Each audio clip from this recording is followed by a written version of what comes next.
Good day, everybody. I'm Shmi, and I make guides for Path of Exile's Ruthless mode. If you're enjoying the content, please hit that like button, and feel free to subscribe if you want more.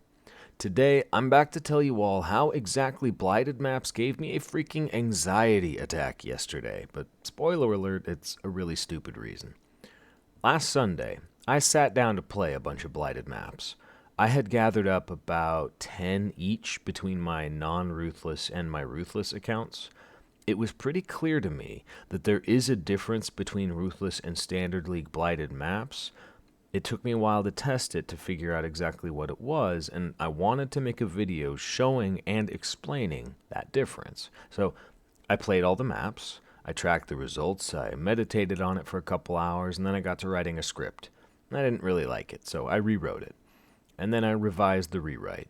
And it kind of worked, but not really, so I rewrote the rewrite, and then it all just spiraled way out of control into some 20-minute math lesson when all I was really trying to say was this.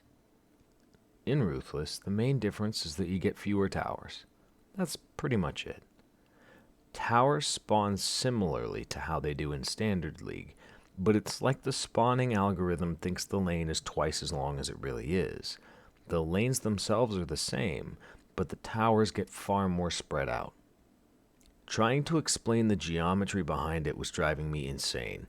You can see, here's a graphic that I made trying to explain the difference, and this was from the very beginning of the video that I was making. This here is the difference, but I'm not going to try to explain this any deeper than just saying towers are more spread out and you get less. Now, there's one other big difference in Ruthless and Standard Blighted maps, and it has to do with anointments and oil drops.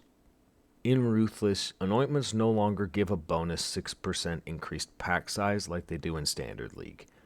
In addition, the anointments for clear, sepia, and amber oils are the same, but the rest are different, basically nerfed, in Ruthless.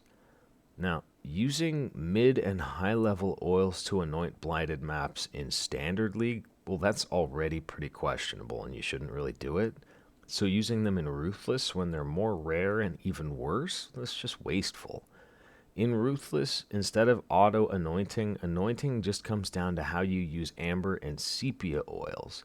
But there's a problem. When you beat a Blighted map in Standard League, you get dozens of oils back. Most of them are clear, sepia, and amber, the low-level oils. The oils you get are heavily weighted toward the bottom, and that makes it really easy to use 3 amber oils to triple amber and farm your Blighted maps profitably. In Ruthless, in addition to that general item scarcity giving you fewer oils overall, you're also going to notice that you get a much higher proportion of mid-level oils, everything from verdant up to crimson. This creates an explicit bottleneck in how you use those amber oils. Even using just 2 on a Blighted map to cut the tower cost in half will end up costing you low-level oils that are strangely hard to replace. In Ruthless, the relative value and rarity of sepia and amber oils is much, much higher than it is in Standard League. So, just as a wrap-up, to give myself some closure on this, the differences between Standard and Ruthless League Blighted maps are that you get fewer towers, those towers are more spread out, and anointing is something that's very hard to do consistently. I'm not sure why this blocked me so hard, but now it's done. So fortunately, I've been able to record a whole bunch of really good stuff, which means tomorrow I'll be posting the next episode of Endgame with Frosty, where we get to go through her first temple. And then after that, I'll be posting a Ruthless-specific strategy guide for those Blighted maps. So thank you all for watching, and until next time, take care, Exiles.